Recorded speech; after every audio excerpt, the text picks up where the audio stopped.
I hope that our graduates really understand what it means to be a part of community, even though that's an overused word. But that they understand they're not just a bunch of individuals. They're part of God's movement in the world to change the world for the better. I don't buy the idea of growth for the sake of financial support.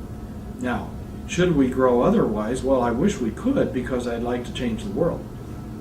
And having more students would help us change the world. So I want us to grow, but not at the expense of identity. I think if we lost that identity, then the world would not be as well off as it might otherwise be. We talk about faith. We have chapel services. We have worship services. It comes up all the time, informally and formally. Not in a you're in your face kind of way, but as a conversational style. That's the way I think it should be. So I think what we're about here, and certainly how I see it, is we're calling people, young adults, calling ourselves, to faithful living as individuals. So that has a personal ethical dimension to it. How I live my life on a daily basis. Whether I'm faithful to my wife. I mean, all those things, those are important conversations to have.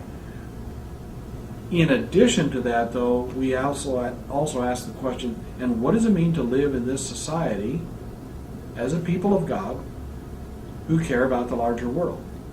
So social ethics become then an important discussion. So we're going to ask the question about faith and poverty. What does it mean to live in a country where some people live below the poverty line? What does it mean when people don't have access to health care? How can I, as a person of faith, allow that to continue to happen without debate and dialogue? I mean, my faith calls me to that.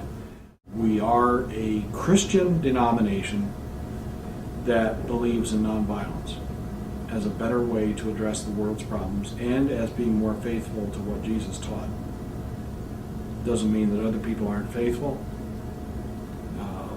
Doesn't mean that we think everybody else has to see it the way we do. But it does mean, in my mind, that our voice is needed in our world, and we shouldn't back off from sharing that witness.